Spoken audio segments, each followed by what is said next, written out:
Estimada compañera Mónica Valente, secretaria ejecutiva del Foro de Sao Paulo, que está conectado a través de mi teléfono.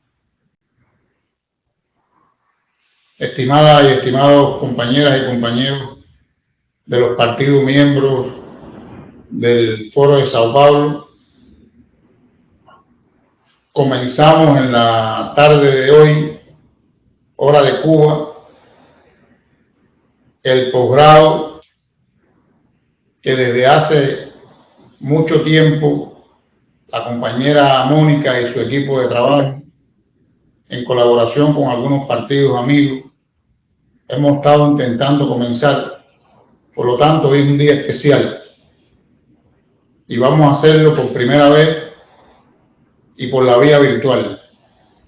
Esperamos que en un futuro podamos participar muchos partidos y miembros de los partidos del Foro de Sao Paulo. Me acompaña la máster en ciencia Rosario Pentón, miembro del Comité Central de nuestro partido y rectora de la Escuela Superior del Partido, Ñico López.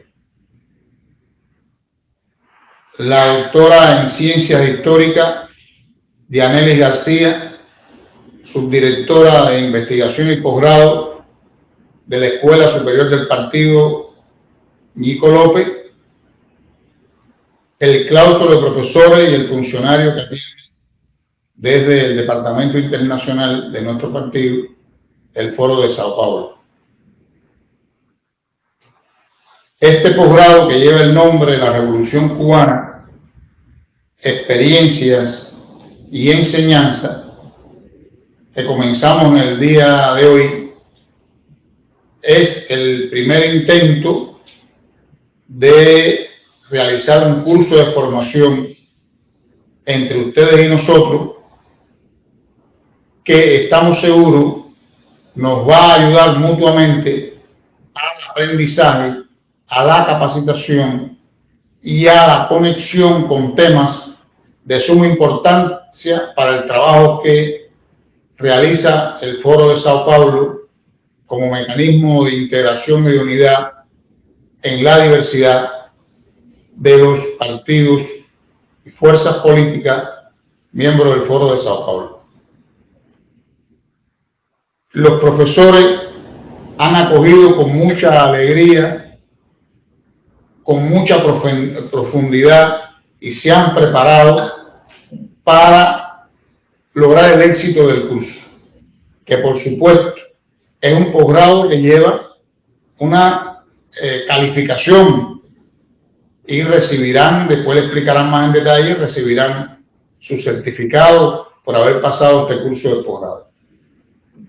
Sí alertar lo siguiente: lo que van a expresar los profesores son nuestras experiencias, la de la Revolución Cubana. De ahí la importancia que vivir esta experiencia no significa copiar la experiencia. O sea, cada país, cada partido tiene su propia realidad y su propia historia y su propia idiosincrasia. Hablaremos de una experiencia a partir de lo que se ha logrado por el pueblo cubano a lo largo de la historia y el secreto de por qué y cómo hemos llegado hasta aquí.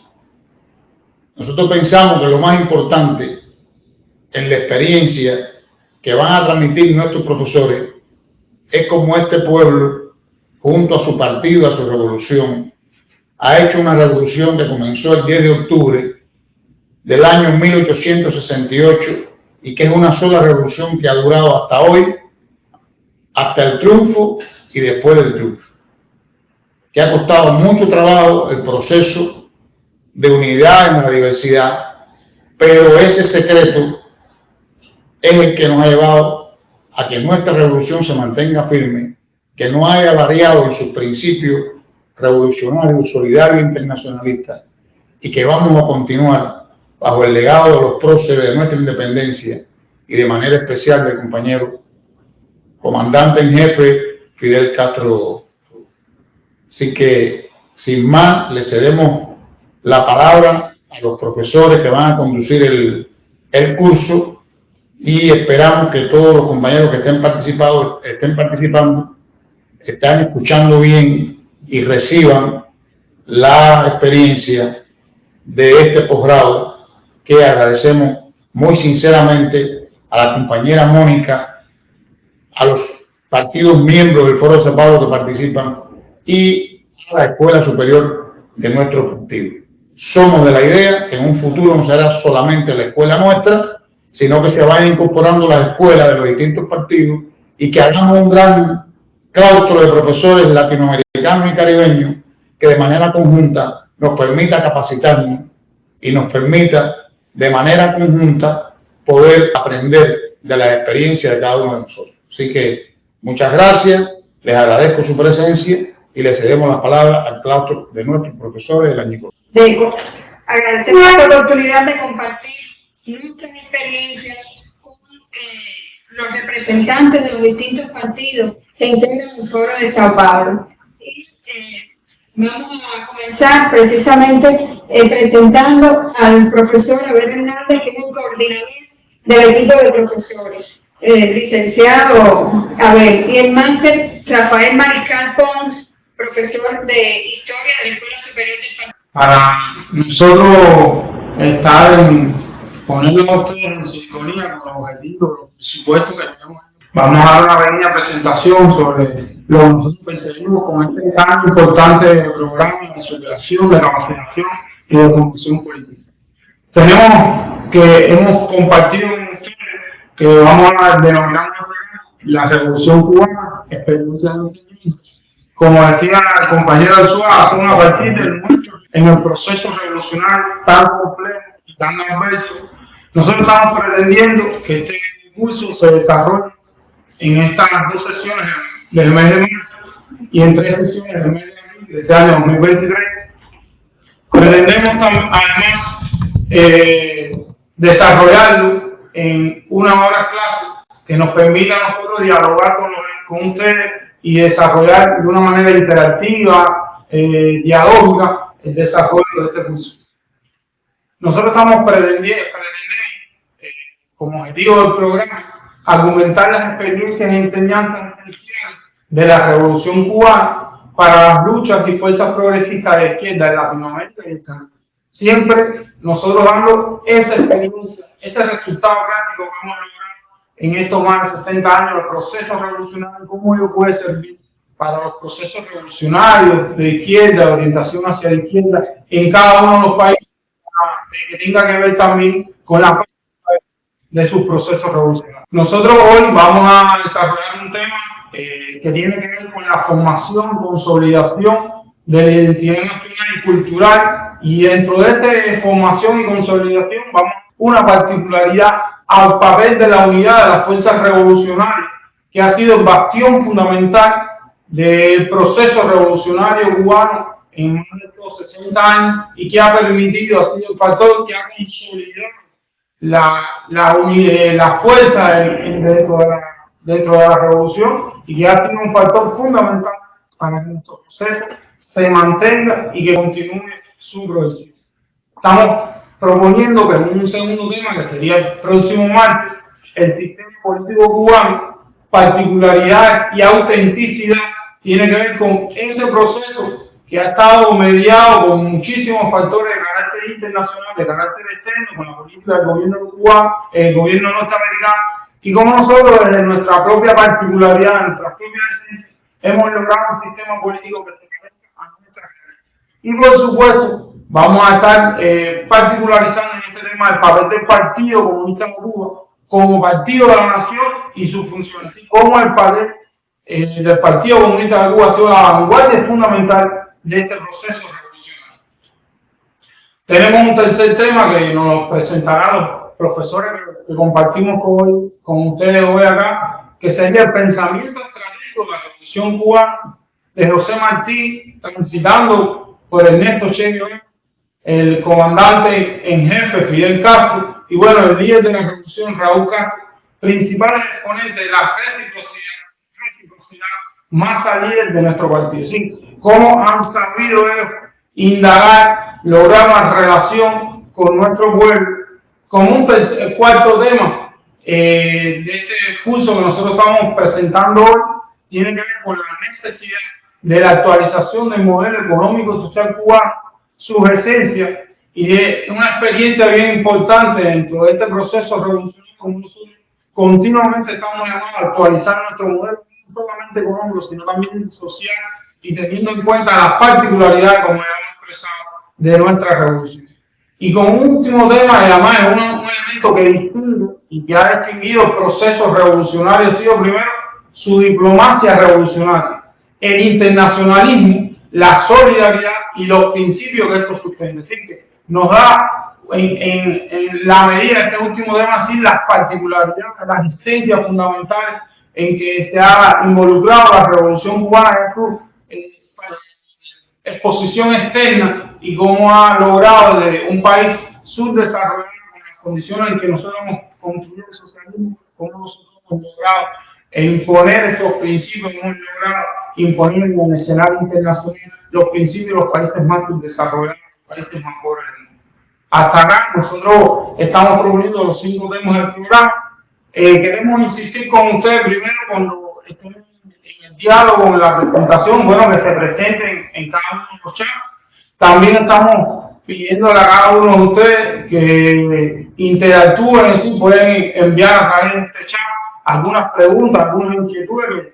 En otros momentos, fuera de la presentación del programa, los profesores pueden estar evaluando, dando algunas sugerencias, y también por el grupo de WhatsApp que hemos creado también se pueden estar interactuando, haciendo algunas preguntas, haciendo algunas sugerencias en cada uno de los temas. Hasta acá los elementos generales del programa, y bueno, a veces demos paso ya en materia docente a los profesores que nos van a transmitir este programa. El tema que nos ocupa, como ya se informaba, tiene que ver con el proceso de formación y consolidación de la identidad nacional y cultural y el papel que en ello ha jugado la unidad de nuestro pueblo. A nuestro modo de ver, no podíamos comenzar para transmitir las experiencias de la Revolución Cubana. Tenemos que acudir precisamente a la historia.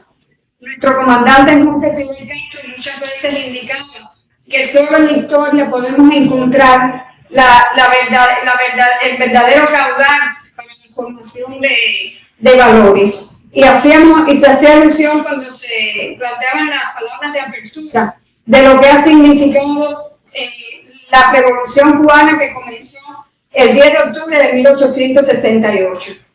Y un siglo después, al cumplirse precisamente el centenario de esa gloriosa fecha, el 10 de octubre de 1968, nuestro comandante en jefe planteaba algo que pareciera sencillo, y es el problema de la formación de la nación y la nacionalidad cubana. Él decía precisamente que quizás para muchos la nación cubana existió siempre, quizás para muchos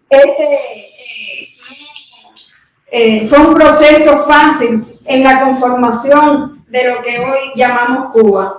Quizás para muchos, muchos no pueden pensar cómo fue que se fomentó ese espíritu nacional, porque no basta vivir en una isla, tener un Estado, un gobierno, para hablar de nación. La nación también pasa por la conciencia nacional, y precisamente este tema de la identidad es muy importante para poder comprender el proceso revolucionario que, como ya les decía, ha sido uno solo y cada día se va enriqueciendo. Entonces, el objetivo de este primer tema es explicar ese proceso de formación de la identidad nacional y el papel que en ello ha desempeñado la unidad en la preservación de la nación cubana. Este fenómeno tenemos que entonces partir de alguna de algunos conceptos, pero antes me gustaría seguir insistiendo en que si no entendemos lo que significa la identidad, lo que nos caracteriza, que no es un concepto cerrado, decirlo, no nos cerramos cuando hablamos de identidad nacional, de patria, de revolución, de socialismo cubano, solo a este pedazo de tierra, sino que en ello se encierra el espíritu que guió ese pensamiento ético desde Martí, llevan adelante nuestros dirigentes y pueblo en general. Por eso nos parece que es muy importante teniendo en cuenta la situación que vive el mundo en los momentos actuales, momentos en que la crisis multidimensional mundial, yo diría, se ha exacerbado, sobre todo después de los efectos de la pandemia COVID-19, esa crisis que se expresa también en la exacerbación de la crisis alimentaria, una inflación descomunal que se expresa además en fenómenos que surgen como el neofascismo, los fundamentalismos religiosos. Y entonces en momentos como estos tenemos que buscar a qué asirnos, sobre todo a lo que tiene que ver con los elementos que nos identifican y más que pudieran separarnos, es decir, es muy importante en momentos como estos buscar cuestiones que nos unan, sobre todo en este proceso de defender no solo la identidad cubana, la identidad americana,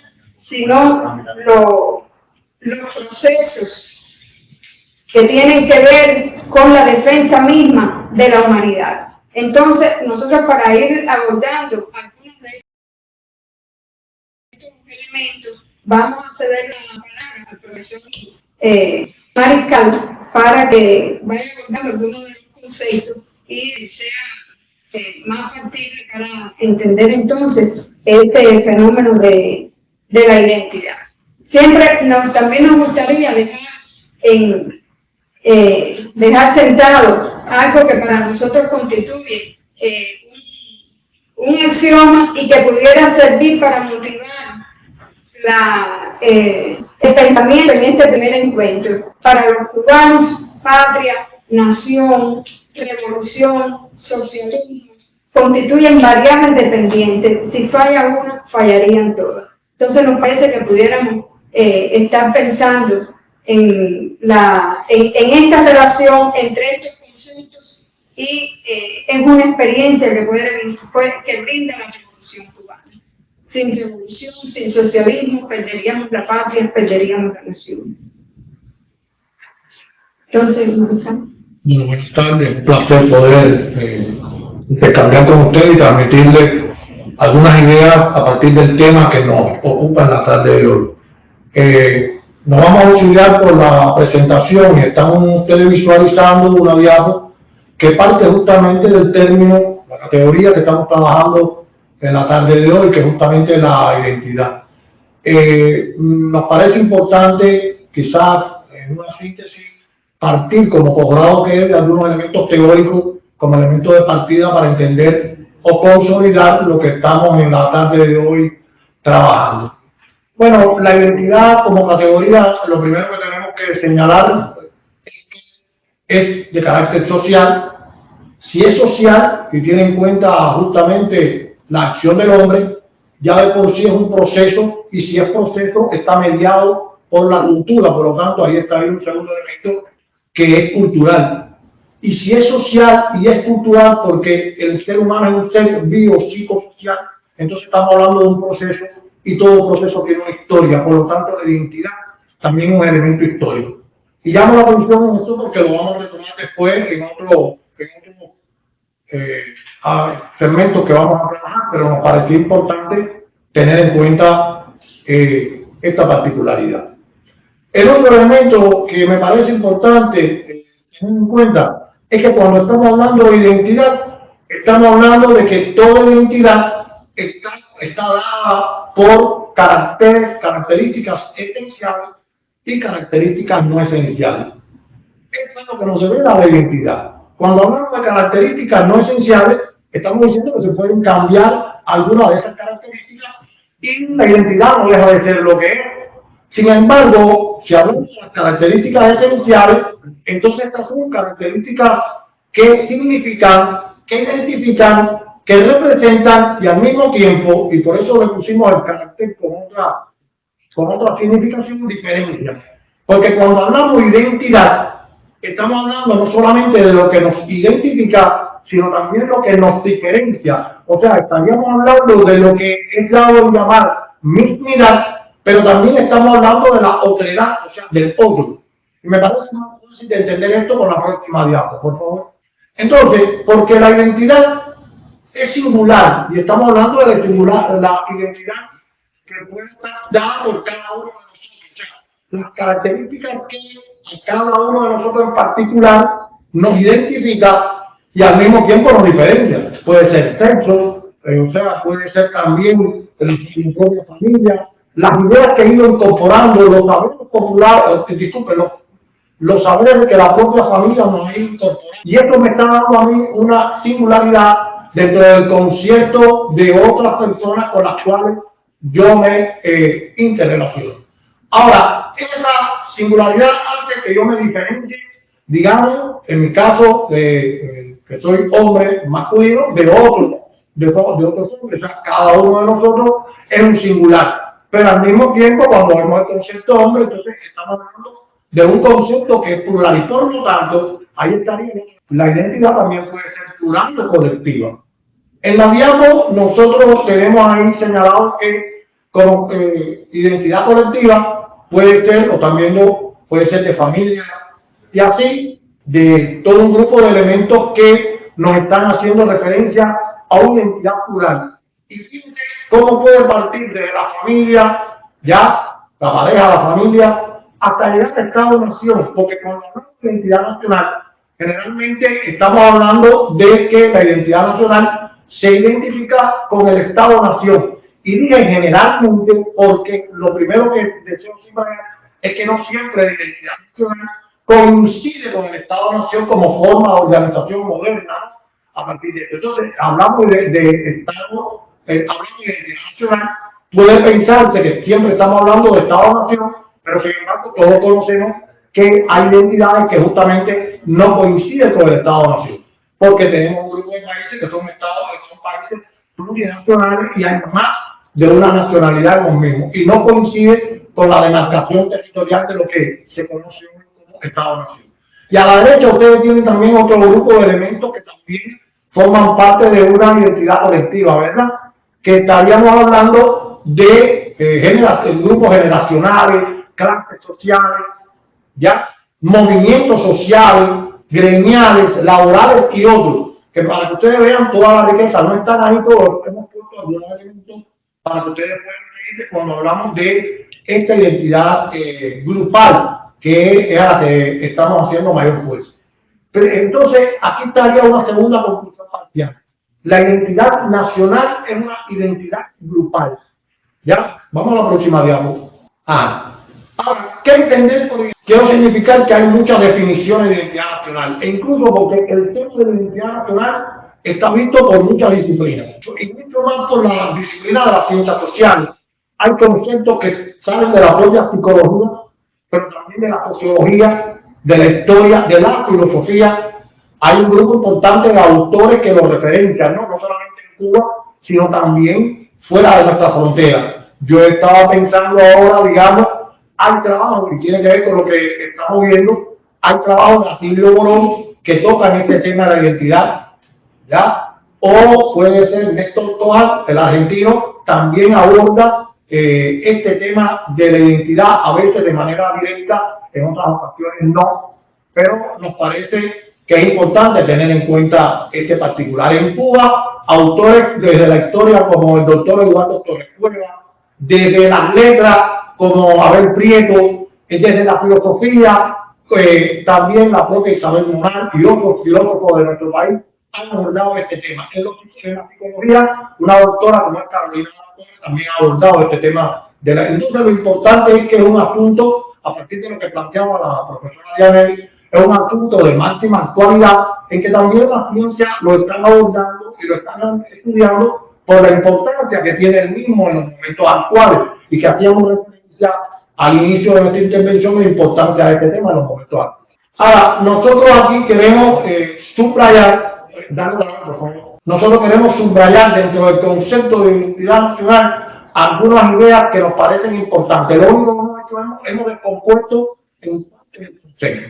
Bueno, el primero ya yo lo explicaba al inicio, es un proceso histórico-social correcto. Ahora, hay un segundo que me parece importante que lo repensemos. Es un hecho de conciencia que expresa una realidad objetiva, pero esa realidad es reflejo en la conciencia. Posee elementos constitutivos de esa identidad. Y es subrayado el último, e incluso hay una de las palabras que le he incluido el carácter porque me parece que es de vital importancia. La identidad tiene que ser asumida como parte inseparable del ideal colectivo que ella supone. Por lo tanto, como estamos hablando de una identidad que es grupal, que es colectiva, esta identidad tiene que ser asumida por un colectivo que justamente lo compone. En este caso, cuando estamos hablando de la identidad nacional cubana, estamos haciendo alusión al colectivo humano que cubano, ¿ya? Y esto es importante tenerlo en cuenta. Vamos a la próxima diapositiva. Y aquí detengámonos en algunos de los elementos que integran una identidad nacional, que puede ser en Cuba, que en este caso no ocupa, pero también en otras latitudes, ¿verdad? Aquí hay que tener en cuenta cuando se habla de la identidad nacional, como este proceso histórico, como ese proceso social, elementos que son esenciales como las tradiciones. Recuerden que en toda historia de cualquier colectivo humano hay tradiciones buenas y tradiciones malas. Y aquí tenemos en cuenta todo esto. Ya aquí estaríamos hablando, en el caso cubano, una de nuestras tradiciones de independencia, pero también subyace un platismo, ya, y esa visión que tiene quizá un segmento de la población de entreguismo, de anexión a los Estados Unidos, etc.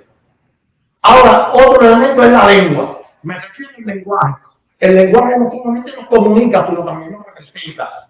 Y otro elemento es la memoria. Este es vital. Martí decía que la memoria era el hilo conductor que unía a los hombres de las diferentes épocas. Porque justamente lo que pasa de generación en generación son justamente las ideas, que ese es el elemento que nos conecta a las generaciones. Otro elemento importante es la pertenencia, el sentido de pertenencia. Y lo subrayo porque significa pertenecer a. Y volvamos al concepto, cuando decíamos que lo asume. Bueno, asumir y pertenencia son sinónimos, ¿verdad? Y está diciendo que a la vez que adoptó la identidad, en ese sentido, ahí hay un elemento de pertenencia. La legitimización, este es un elemento muy importante, a mi juicio, el más importante de todo. ¿Por qué? Porque la legitimización, como lo está diciendo, legitima. Nos dice, responde la pregunta, ¿cómo? Bueno, si estamos hablando de identidad nacional cubana, ahí estaríamos preguntando, ¿cómo somos cubanos? Y esto es un 6, eso legitima. ¿Ya? Dice cómo somos realmente. ¿Recuerdan lo que hablaba al inicio de los caracteres esenciales y no esenciales? Bien, la legitimación tiene en cuenta los elementos más esenciales que legitiman la razón de ser de los cubanos, aunque haya otras características no esenciales que también significan. Ya el hecho de ser un archipiélago, tener playa, de que nos guste nuestro clima tropical, etcétera, es un elemento importante de nuestra cubanidad, pero no es un elemento esencial. Hay otros elementos, hay otros valores que son los que refuerzan la legitimación de este elemento. Y por último, la continuidad. Si bien es cierto que la identidad nacional tiene importancia para la relación, y la profesora Dianelli lo señalaba, entre patria, nación, ya, socialismo, yo quiero significar también que cuando hablamos de identidad nacional, nosotros estamos hablando de unidad y estamos hablando de continuidad. Si quieren un concepto más sencillo de lo que es la unidad, a veces me gusta decir que la identidad es el cemento que permite pegar los elementos de la unidad. Porque si decimos que la identidad es justamente lo que nos une y lo que nos da pertenencia, lo que nos legitima, pues estamos hablando justamente de ese cemento. Y si la unidad permite la unidad justamente es lo que nos da la posibilidad de la continuidad. Y esta es otra cosa que hay que tener en cuenta cuando se aborda este tema. En esa relación que hay entre identidad nacional, unidad y continuidad, sobre todo en los momentos actuales en nuestra lucha contra el imperialismo estadounidense. Vamos a la próxima. Y aquí hay otros elementos que no son de menor importancia, pero que hay que tener en cuenta ellos, ¿verdad?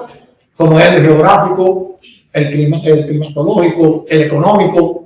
Ya no estamos hablando en el caso, bueno, ya decía al inicio que en el caso nuestro somos un archipiélago. Por cierto, tenemos la característica de estar ubicados en una región a las puertas del Golfo, por eso en algún momento nos identifican también como la llave del Golfo, pero también geográficamente estamos a 90 millas de la potencia capitalista más poderosa en los momentos actuales, con los cuales tenemos realmente una relación conflictual. Somos vecinos, pero ahí hay una relación conflictual y eso también le da determinada connotación a los elementos de nuestra identidad nacional que no podemos despreciar. O está el elemento económico, no somos el archipiélago cubano, no somos tampoco un país rico en minerales, en petróleo, etcétera, como algunas regiones de nuestro propio subcontinente.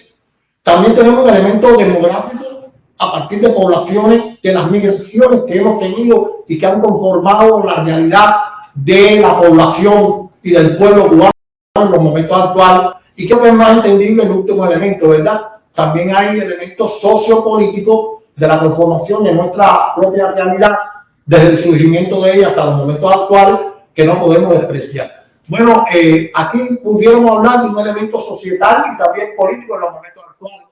Y si lo vemos a la luz de hoy, nosotros estamos defendiendo un proyecto de país, un proyecto de nación que es ante todo socialista y esto lo marca también. Y esto significa la identidad nacional cubana. Próxima. Cierro este segmento con una idea de nuestro José Martí, héroe nacional cubano. Y decía Martí que para conocer un pueblo se ha de estudiar en todos sus aspectos y expresiones, en sus lamentos, en sus tendencias, en sus apóstoles, en sus poetas y también en sus bandidos. Por lo tanto, cuando hablamos de la identidad nacional, a partir de ese abanico que nosotros tenemos en cada uno de nuestros pueblos, de nuestra realidad, nosotros tenemos que tener en cuenta que esta identidad se conforma teniendo en cuenta elementos muy diversos, a veces contrapuestos, pero que es importante para la acción y para el proyecto que nos propongamos poder tener en cuenta todos ellos y justamente aunarlo. Ahí es donde está el valor de la unidad. Próxima. Correcto. Bueno, ¿qué papel ha desempeñado la unidad en el proceso de conformación de la unidad de la identidad nacional cubana? Continuar. En la propia historia de la nación cubana, pues hay todo el hecho de ser una isla, casi todo nos ha llegado de fuera. Precisamente porque cuando se produce diríamos entrecomillado, el descubrimiento del nuevo mundo, porque este mundo existía, nuestra isla fue una de las primeras que su población aborigen fue prácticamente exterminada en los primeros momentos, los primeros siglos. Pero, por supuesto, va entonces a darse una confluencia entre españoles, africanos, porque el hecho de la posición geográfica de Cuba como la llave del Golfo, y si nos remontamos a esa historia, sobre todo en esos primeros años del llamado descubrimiento y conquista, conquista y colonización española, pues entonces la propia posición geográfica devino el punto de confluencia con los ataques de cruzados y piratas. Por tanto, la isla, a pesar de ser pequeña, era un emporio que de alguna manera tenía un gran interés para las potencias europeas, en este caso para España, que fue la metrópoli que nos colonizó. pero de inmediato la población aborigen prácticamente va a perecer en esa manera de explotar a que fueron sometidos. Y se va entonces a recurrir a la fuerza de trabajo esclava que viene de África. Pero es que África también es un conglomerado por decirlo de alguna manera, de etnias, de grupos que tampoco en aquellos momentos conformaban una nación. Y entonces aquí a Cuba va a llegar también esa impronta de África que va a tener una connotación muy significativa en la identidad del cubano. Bueno, con la plantación esclavista, hay un historiador cubano que dice que en Cuba se debate entre el azúcar y el tabaco. Es decir, van a ser los dos cultivos fundamentales que nos van a definir. Y eso no solo va a ser desde la época de la colonia, sino que trasciende prácticamente hasta la República. Y vemos después, en plena República, cómo ese proceso de desarrollo a partir de una economía plantacionista, sobre todo de la caña de azúcar, pues también va a ir definiendo. Pero todo este conglomerado en esos siglos XVIII, XIX, va a ir formando un nuevo estatus en este hombre que habita en la isla de Cuba y que lo vamos a conocer como el criollo. Ese criollo que tiene que ver un tanto con, bueno, se hace un símil con el ave que se cría en el patio, es decir, algo muy nuestro, va a ser portador de una cultura nueva, porque a veces se dice de una manera fácil, pero en realidad esto tomó mucho tiempo para que ese nuevo ser que va formándose a partir de esa transculturación que se da entre la cultura aborigen, lo que nos llega de España y lo que llega de África, pues entonces va dando una nueva cualidad de ese hombre que todavía no puede llamarse cubano, pero tampoco es español. Entonces, es por eso que se le ha dado en llamar es el criollo, que primero va a oponerse. Yo creo que sus primeros pensamientos van a estar en función de intereses un tanto económicos, porque ya no está de acuerdo con las restricciones, ese monopolio comercial que tenía España sobre Cuba. Y por ahí van a comenzar sus primeros intereses buscando algo nuevo que no es precisamente la madre España, sino va a tratar de emanciparse de alguna manera, aunque todavía no tenga conciencia de ello. Y hay una serie de hitos que se dan en ese siglo XVIII, las primeras sublevaciones, primero contra los comerciantes españoles, porque solo se comerciaba con un puerto en España y uno en La Habana. Entonces eso también trae sus contradicciones con esa primera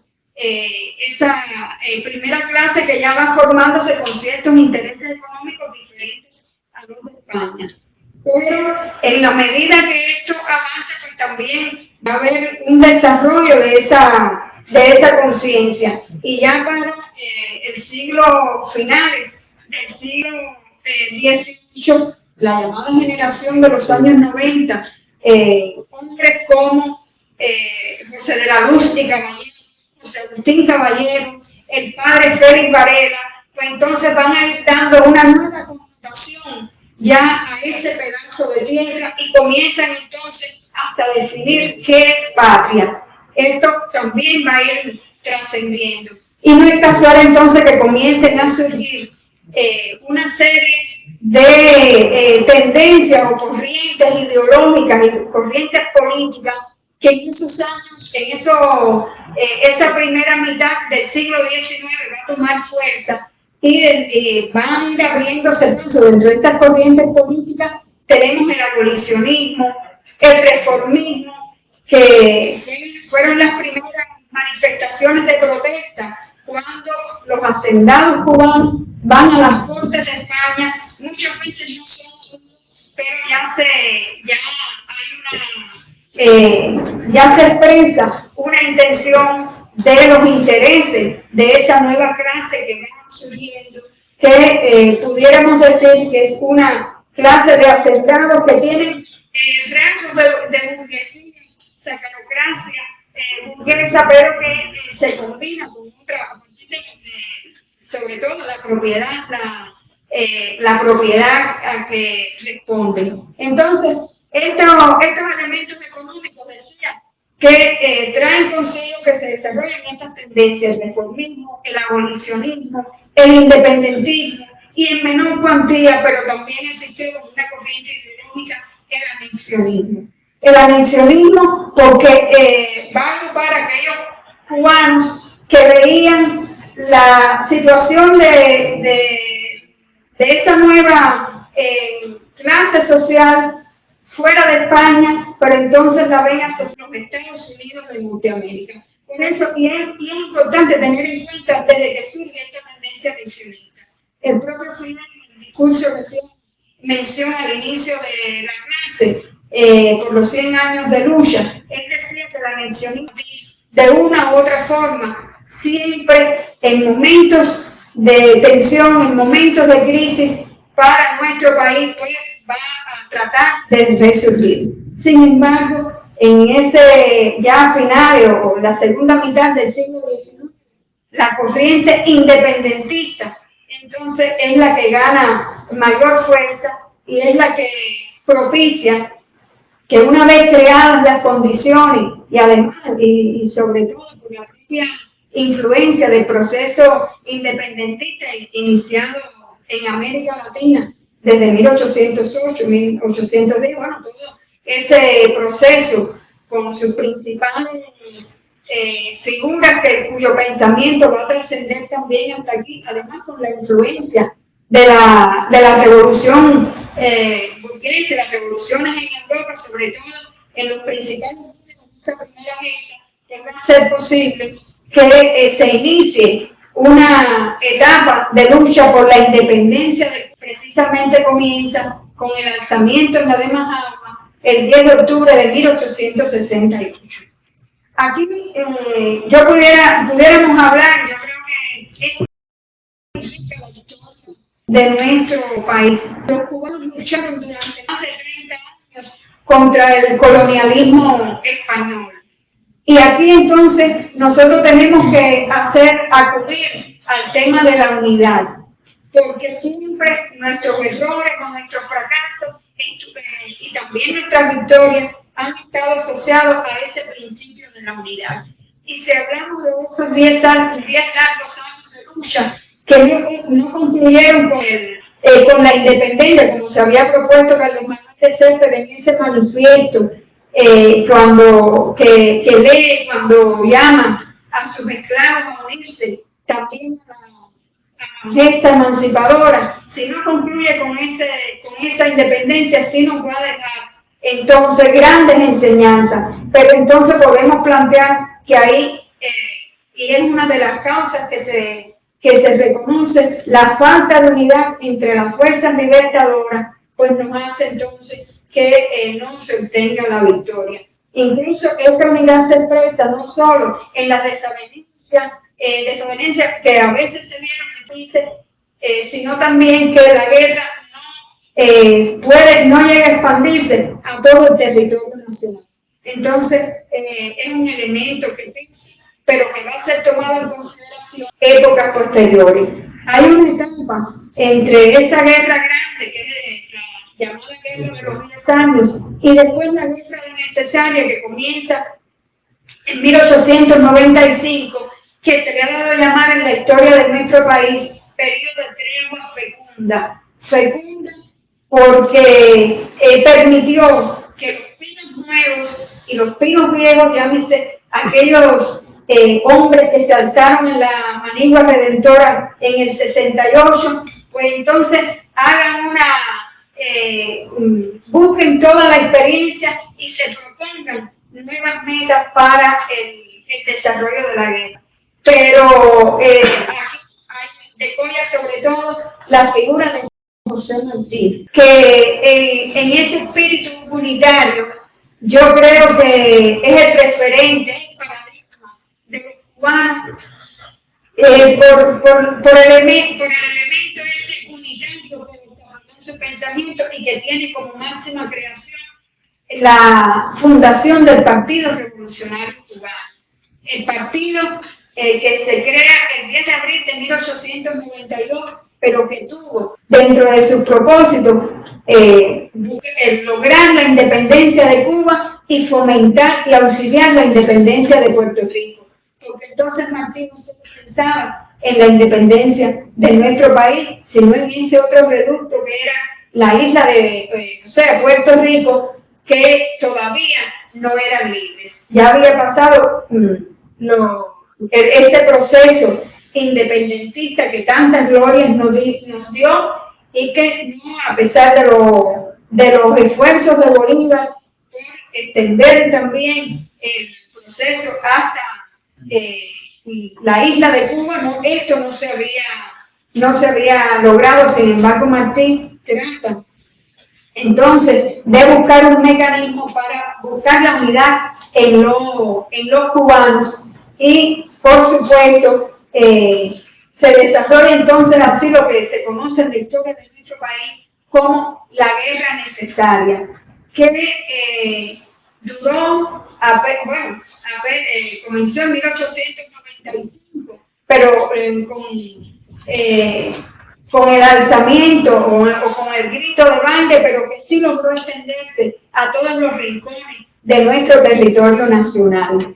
Es decir, una llama ahí es preciosa esta parte de la historia, porque hombres de la talla de Antonio Maceo, que ya provenía de la Guerra Grande, el lugarteniente general Maceo da ejemplos de esa proeza que ha calado. Yo creo que todavía se plantea que Maceo tenía tanta fuerza en el brazo como en su mente, porque protagonizó hazañas como la invasión, es decir, esa hazaña militar capaz de extender la fuerza, la guerra revolucionaria desde el oriente hasta el occidente del país.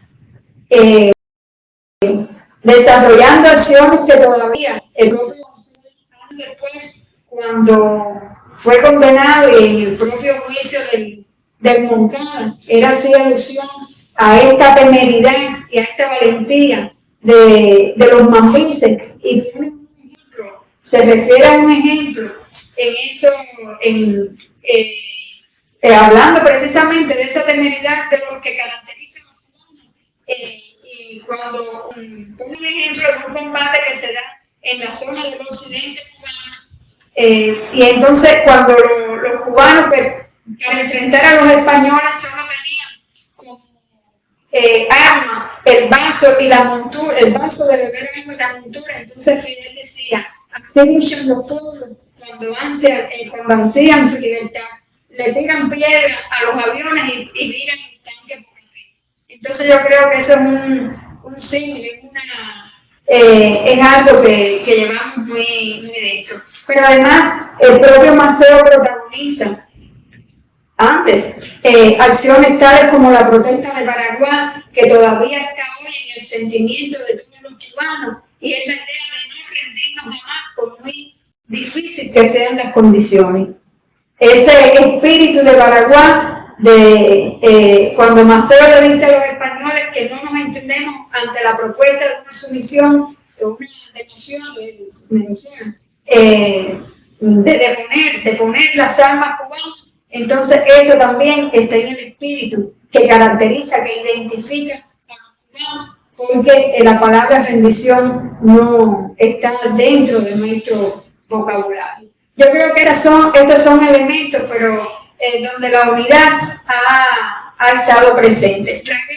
Por supuesto, la victoria, la independencia de Cuba también fue frustrada en 1898. Prácticamente cuando ya la guerra estaba ganada por las armas cubanas, se plantea que ya España había gastado hasta el último hombre, la última peseta en esta contienda, pues se produce entonces la intervención norteamericana. En esa ocasión, bueno, es una manifestación de la primera guerra de carácter imperialista, porque a pesar de las alertas que había hecho Martí, ese imperio que ya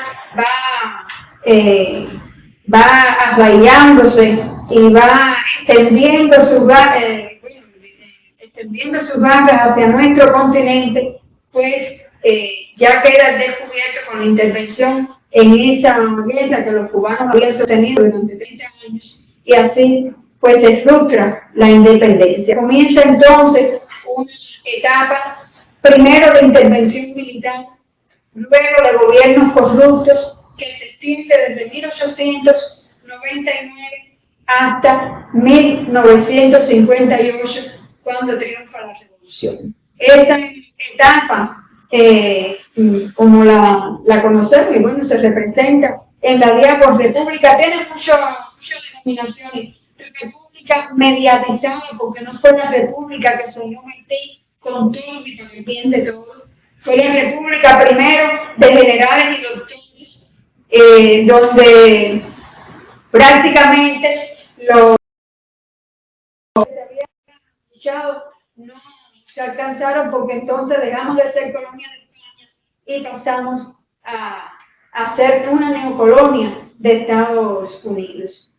Entonces, de todas formas, siempre hubo manifestaciones de rebeldía. Hay una primera década que hay un reacomodo de las fuerzas revolucionarias. Y entonces ya se puede hablar ya a partir de la década del 20 y el 30 del siglo XX, de un proceso de formación, se decía hasta de despertar de la conciencia nacional. Yo creo que la conciencia nacional nunca estuvo dormida.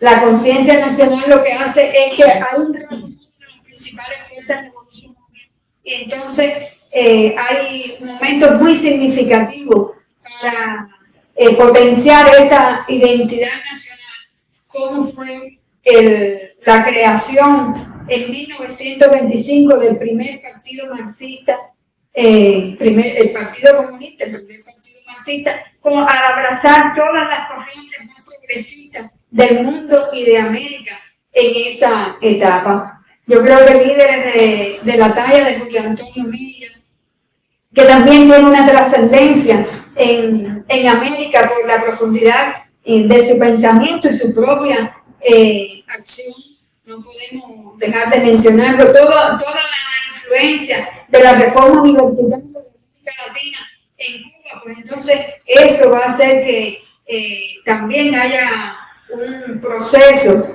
de aceleramiento de la conciencia nacional, que entonces va a manifestarse nuevamente con la revolución de los años 30. Esa va a ser una etapa también convulsa, con gobiernos muy apegados a los intereses norteamericanos, que van a ahogar en sangre muchas de estas acciones, pero indudablemente todo ello va a servir entonces para la conformación ya durante las décadas del 40 y sobre todo del 50 de una nueva vanguardia revolucionaria. Esa vanguardia que en 1953 toma el cielo por asalto, porque no dejó morir al apóstol en el año de su centenario, y entonces todo un símbolo, el asalto al cuartel Moncada, que da inicio a la última etapa de lucha del pueblo revolucionario cubano. Entonces, Fidel, como máximo líder en esa última etapa de lucha, supo captar la importancia de la unidad de las fuerzas revolucionarias, porque si durante todas estas décadas anteriores el Partido Comunista, por una parte, había hecho todo por la solución de Cuba, que no es otra que la independencia y la soberanía, y otras fuerzas revolucionarias Indias también habían tratado de buscar esos objetivos, pues Fidel supo nuclear en una estrategia esa posibilidad y buscar esa unidad de la fuerza revolucionaria. Y es precisamente lo que hace posible el triunfo en 1959. Yo creo que hay bibliografía es mucha la bibliografía que pudiéramos nosotros orientar, sobre todo para esta última etapa del proceso revolucionario cubano. Entender cómo ocurre esos años de revolución que por supuesto van a matizar ese pensamiento, esa idea de que tenemos que ser libres. Y la historia a veces, bueno, historia al fin, no, volvemos a ella porque no sé cómo decir, pero no, la idea es que no cegamos en el empeño de seguir luchando, porque si en un momento durante la guerra de los 10 años prácticamente Carlos Manuel de Céspedes en una de los encuentros con los españoles prácticamente se quedó con 12 hombres y es capaz de decir con 12 hombres podemos hacer basta para conquistar la independencia. Años después pues una situación parecida ocurre cuando después del desembarco del Granma también las fuerzas revolucionarias se dispersan y cuando apenas quedan de los 82 expedicionarios que venían, apenas quedan 12 hombres también, pues hay yo diría un hombre que simbolizando toda esa intransigencia de Maceo, pues también dice, con 12 hombres podemos hacer la independencia, podemos lograr también la independencia del país, que son pasajes de nuestra historia, que es lo que nos da ese espíritu de ser cubanos, pero ser cubanos conscientemente, una cubanidad que nos viene por el deseo de serlo, pero por el deseo de ser una patria libre, una patria soberana. Entonces, a partir del triunfo revolucionario, yo creo que también el elemento de la unidad ha estado presente. Son diversos los momentos. El solo hecho de estar constantemente hostigado desde el punto de vista económico y político, también por parte de los Estados Unidos de América, hemos tenido que recurrir siempre a estos elementos del consenso, de la unidad entre los cubanos, y yo creo que eso ha sido una de las armas que nos han hecho posible la victoria. Profesor Mariscal, ¿pudiera subrayando lo que ha dicho la profesora Yaneli en el recorrido histórico? Es difícil, ¿no?, en tan poco tiempo poder atrapar toda la historia del país, pero fíjense que en los propios elementos que ella nos ha transmitido, nos damos cuenta de algo que es importante significar la identidad, y es que la identidad es un proceso complejo y cambiante. Le estamos aportando a partir de los elementos de la experiencia de la historia de Cuba, pero la pudiéramos situar en cualquiera de los países de ustedes mismos, ¿no? Cada uno tiene su propia historia, y la historia es importante porque nos da, de ella bebemos la experiencia. ¿Y para qué nos hace falta la experiencia del pasado? Para poder entender el hoy y para poder tener en cuenta y no cometer los mismos errores. Y además, esa historia nos permite entonces tomar de valía los elementos positivos. Estos es un elemento que a mí me interesaba puntualizar y que ustedes lo tuvieran en cuenta. Hay un segundo elemento que tenemos que tener también en esta exposición, y es que la identidad no es un proceso que sea plano, hay que decir y que no haya tenido su impronta. Nosotros tenemos que decir que hay momentos en el propio proceso histórico revolucionario cubano que han sido momentos que han compulsado la identidad y la unidad, pero hay momentos que entonces la han retardado y tiene que ver con elementos, yo lo decía al inicio, aquí hay todo un grupo de elementos que pueden ser psicosociales, ya, que se mueven porque como quiera que sea, tienen que ver con el pensamiento y cómo cada una de esas personas refleja la realidad en su mente. Y esto es importante que nosotros lo tengamos en cuenta. ¿Por qué? Porque la experiencia para hoy es que si el objetivo es la estrategia, que es a lo que nosotros aspiramos, tenemos que tener en cuenta también la práctica.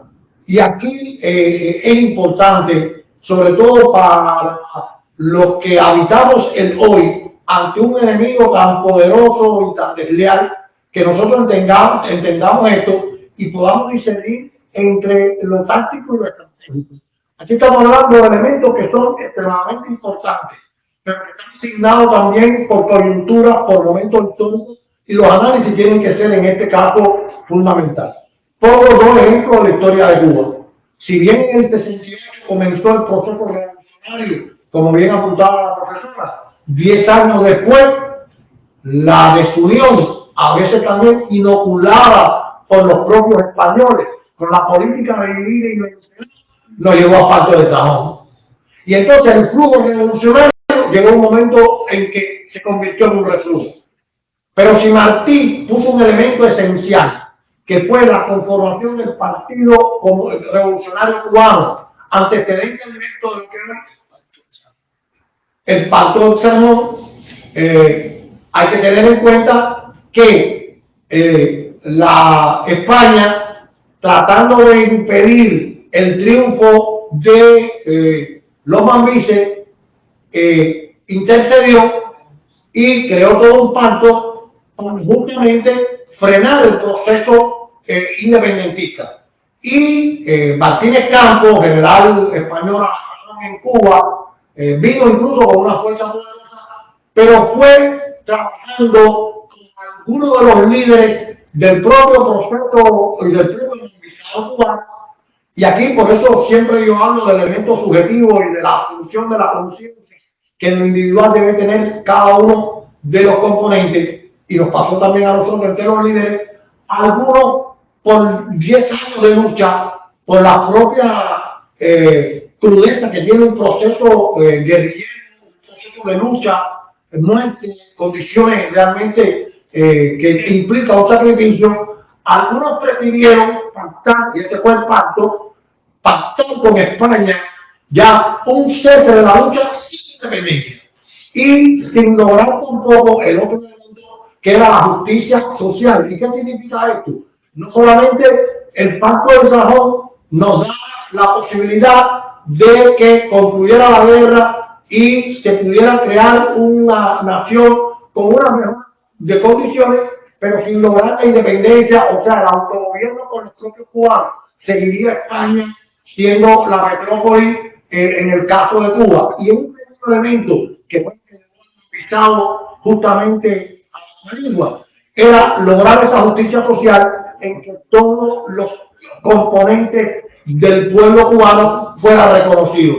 Recuerden que hasta 1886 en Cuba hubo esclavitud. ¿Ya? Esto es algo que es paradójico en toda la región de nuestro subcontinente, a partir de que hemos sido colonizados por la propia potencia europea, ya en este caso España. Y entonces el Pacto de Sajón fue esto. Él fue la entrega, por eso Martín dice que los españoles no nos ganaron la guerra con el Pacto de Sajón, que entregaron el machete, que era el elemento fundamental. Entonces, a mí me parece, y a mí lo que decía la profesora, como un cubano, un negro, como Antonio Mateo, lleva a cabo la enésima protesta de Bagua, que está señalando entonces el pensamiento de la mayoría de las clases más pobres que fueron justamente a la Manigua y están enalteciendo la intransigencia de los cubanos. Esa es la importancia del Pacto de Sajón. Y llamo la atención en esto, Y quería poner un segundo ejemplo. Si en la guerra necesaria, la que comienza Martí en el 95, llamemos la atención que después de la muerte de Martí en mayo del 95 y después de la caída de Antonio Maceo en diciembre del 96, principales líderes que llevaron a cabo el proceso, hay que señalar también que otros de los dirigentes o otros dirigentes de este proceso no estuvieron a la altura, porque hay elementos que hay que ir significando. Si ayer en la guerra de los 10 años hablábamos de independencia y de justicia social, la guerra de Martí fue una guerra necesaria, justa, pero también antiimperialista, porque había cambiado el escenario mundial. Y ya veía Cuba la pretensión de los Estados Unidos sobre nuestras tierras de América. Y él lo dice en su carta de testamento del 18 de mayo de 1895. Con la independencia de Cuba, quería también evitar que los Estados Unidos cayeran con esa fuerza más sobre nuestros pueblos de América. Y esto es un elemento que es muy importante. ¿A cuántos de los líderes que llevaron a cabo la revolución después de la muerte de Martí y de Maceo podían tener este mismo pensamiento y estaban a la razón con ellos? Yo hablé en un momento determinado de que las ideas del anexionismo pululaban. Ya eran 30 años de lucha. También aquí hay que significar que los Estados Unidos aprovecharon esta realidad, sobre todo las condiciones económicas en que quedó el país después de 30 años. Y esto hizo posible que pudieran también, con ayuda también del mambisado, me refiero a planos, etcétera, poder entrar por Santiago de Cuba, destruir la Armada española. Y lo significativo es que incluso a uno de nuestros principales líderes no le permitieron entrar en Santiago de Cuba. Por lo tanto, esto es importante tenerlo en cuenta. O sea, quiero significar con estos dos ejemplos algo que es muy importante. En este proceso de conformación de la identidad y de la unidad, nosotros tenemos que tener en cuenta que pueden haber flujos y reflujos revolucionarios. Y de lo que se trata es justamente de tener en cuenta los componentes esenciales que pueden llevarnos a que esa unidad fructifique y que justamente el proyecto y el proceso siga hacia adelante. Pues me parece importante significar esto porque la historia, no solamente en nuestro país, sino también en la propia América Latina, lo tiene en cuenta. Yo pudiera poner en ejemplo esa gran obra de Simón Bolívar y otros líderes con crear la Gran Colombia, bueno, que arranca justamente en 1819, que después llega hasta el proceso de independencia latinoamericana en 1825, se frustra en 1830, esa idea de Bolívar, ¿ya? Y esto hay que tenerlo en cuenta. Entonces, la historia, tanto de la de Cuba como la de nuestros pueblos, nos llama la atención de que tenemos que estar muy atentos a cómo ese cemento de la unidad, que es la identidad, nosotros lo estamos alimentando y estamos viendo las particularidades de la coyuntura, las circunstancias, los contextos, para poder justamente esto es algo que sea sencillo, pero es algo que tenemos que tener muy en cuenta y para lo cual tenemos que trabajar. Ahí está la esencia fundamental. Cada uno de nuestras historias, cada uno de nuestras realidades, pero ahí está la esencia, ahí está la táctica, como yo decía ahorita, para poder cumplir lo estratégico, que es lo que nosotros, en definitiva, es la razón de ser de nuestra lucha. Sobre todo cuando hay un enemigo, y con esta idea quiero cerrar este segmento de mi intervención, en que hace todo lo contrario, justamente por minar nuestra identidad y por minar nuestra comunidad. O sea, estamos contra una fuerza que actúa en sentido contrario a lo que nosotros queremos. Y eso hay que tenerlo en cuenta, porque tampoco podemos pecar de ingenuos en esta construcción ante un tema tan importante. Lo único que estamos poniendo es la experiencia cubana. Hay ejemplos de los procesos en América Latina antes y ahora. Y hay que tener en cuenta esa experiencia, cada cual en su realidad, cada cual en su contexto, cada cual con su población o con su pueblo. Pero de eso se trata la lucha que tenemos que llevar. Bueno, aquí hay algunas ideas ya con el triunfo de la revolución, que esta primera la pueden ver próxima. Ya, correcto. Aquí hay algunos retos de la identidad cubana hoy. Y fíjense que hay retos externos y externos. ¿Ya? Vale, próxima, ya. Entre los retos externos hay una globalización neoliberal, ahí, que es real. Lo vivimos sobre todo en los pueblos latinoamericanos, como esa globalización neoliberal nos dice que el desarrollo está en el norte, ya que lo importante es ser blanco, ya que no hay una cultura en nuestros pueblos porque también la globalización neoliberal, bueno, la globalización es objetiva, ¿verdad? Como proceso, la globalización no tiene problema. Cuando hay globalización neoliberal, sí, por los elementos que yo le estaba diciendo, ¿ya? Lo otro que a nosotros nos, como un reto externo, es la preeminencia hegemónica de los Estados Unidos de América. Y aquí lo compartimos también. La tercera, bueno, en el caso cubano, yo lo decía al inicio, la política agresiva de los Estados Unidos de América, de Estados Unidos de América contra Cuba, ellos no han fenecido en su pretensión de tener a Cuba. ¿Ya? Y en ese sentido, ya no solamente serían los propios administraciones estadounidenses, sino también todo un grupo de odiadores y de apoyos que están en algunas de las regiones de los Estados Unidos, fundamentalmente en Miami. Y aquí hay que llamar la atención en algo, es el recrudecimiento del bloqueo a Cuba, el bloqueo genocida, el bloqueo que más extendido en la historia de la humanidad por más de 60 años y que al cual nosotros seguimos enfrentando y resistiendo. Próxima ya. Aquí hay una realidad también que nos impacta a todos, a ustedes y a nosotros. La crisis sin salida del capitalismo es algo a tener en cuenta. Y lo decimos porque ese capitalismo trata a toda costa y a todo costo de eternizar su existencia. Cuando estamos en un mundo que realmente, y lo vemos cuando ha pasado no solamente al imperialismo, sino que ya se ven indicios de fascismo, lo que significa realmente que están en un proceso de declive mayúsculo. El impacto de la guerra mediática, que lo vivimos, las fake news, cómo son utilizados los medios en contra del progreso de los pueblos y cómo mienten a partir de nuestras realidades, es algo que va cambiando la conciencia. De esto le hablarán otros compañeros. Y hay un ejemplo muy puntual que hemos tenido, que ha impactado la COVID-19, y fíjense cómo esto, y lo vemos en las propias vacunas, ¿no?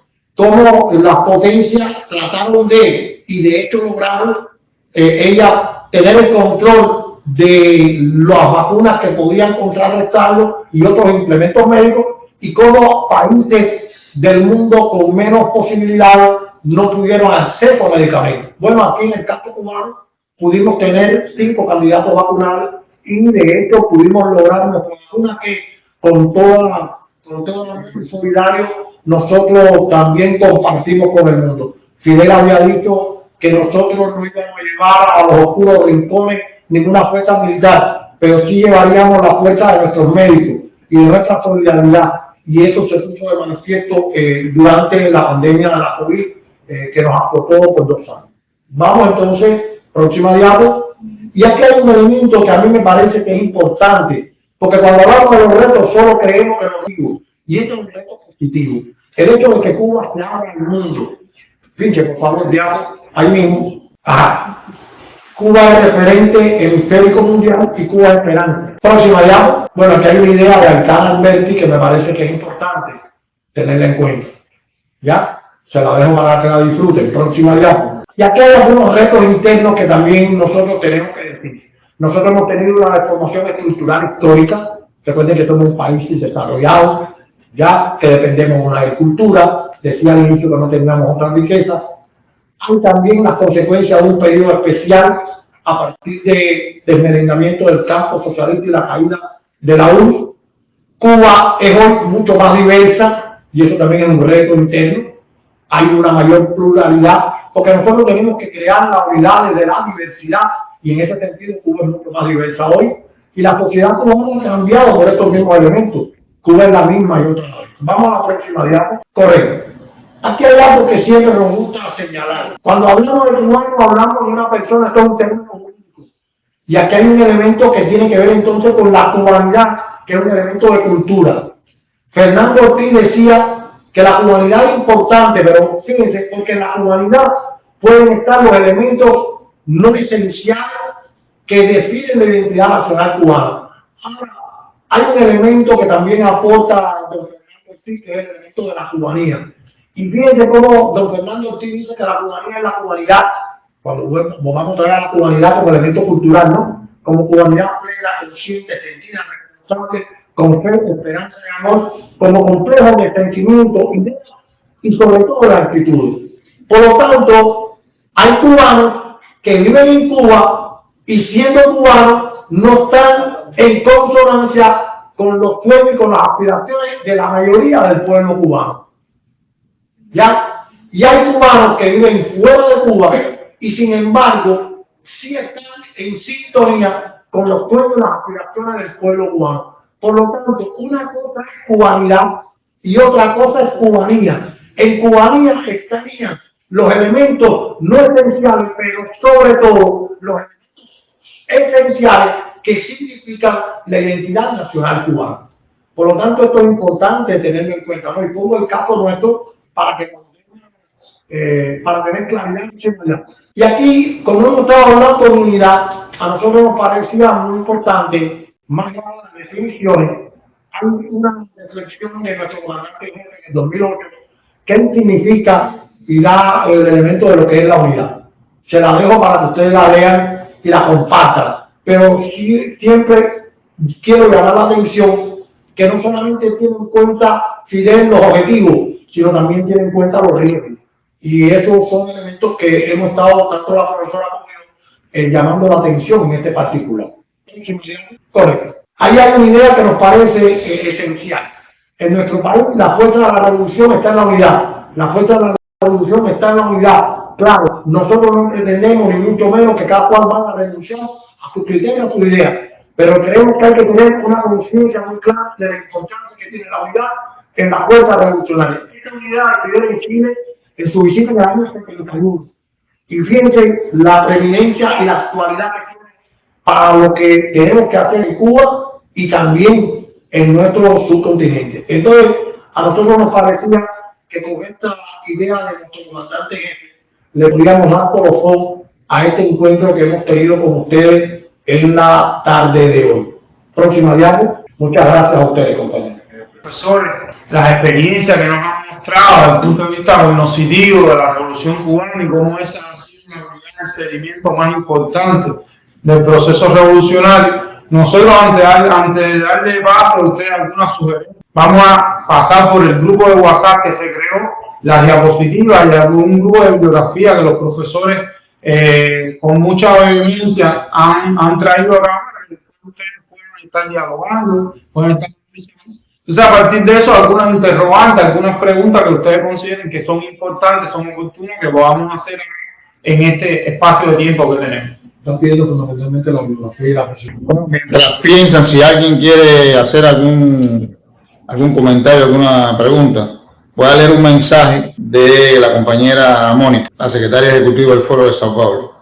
Estimados compañeros y compañeras, les envío un saludo fraterno y caluroso al Departamento Internacional del Partido Comunista de Cuba y a los maestros de la Escuela Superior Ñico López por la realización de la primera sesión del curso sobre la Revolución Cubana, experiencia y enseñanza, que hemos construido de manera compartida entre ustedes y el Foro de Sao Paulo. Desafortunadamente, por problemas técnicos, no he podido participar para darles mi saludo, aunque agradezco a mi querido amigo Ángel Arzuaga por permitirme oír la primera parte por medio de su teléfono celular. Esa iniciativa marca el comienzo de nuestras actividades formativas de manera virtual, que seguiremos priorizando para poder intercambiar entre nosotros las relevantes experiencias de nuestros pueblos en su lucha por su liberación y felicidad. No es por otra razón que empezamos esa jornada sobre la Revolución Cubana, una de las más importantes y duraderas experiencias del protagonismo del pueblo en su lucha, especialmente en este año 2023, en que celebramos los 70 años del Moncada y que recordamos los 200 años de la doctrina Monroe, doctrina que sigue vigente e intenta subyugar sin lograrlo nuestros países y pueblos en estos tiempos de múltiples crisis del capitalismo, económica, social, humanitaria y civilizatoria, en tiempos de una fuerte batalla de las ideas. Los ideales y los valores de la Revolución Cubana siguen vigentes hasta la victoria siempre. Mónica Valente. ¿Hay algún comentario? ¿Alguien desea hablar? Entonces podemos agradecerle al claustro de profesores de la Escuela Superior del Partido Ñico López la primera experiencia del curso, y por lo tanto sería muy bueno que las sugerencias nos las envíen o por el grupo de WhatsApp o por el chat para tenerla en cuenta, y de manera especial también a todos ustedes por haberse conectado y haber tenido la paciencia de podernos escuchar durante más de una hora, que en la próxima semana, el día 28 a la misma hora, 5 de la tarde, daríamos la segunda parte de este posgrado por el claustro de profesores de la Escuela Superior del Partido. Así que le agradecemos su presencia, su atención y también sus criterios. Muchas gracias a todas y a todos. Nos vemos la próxima semana.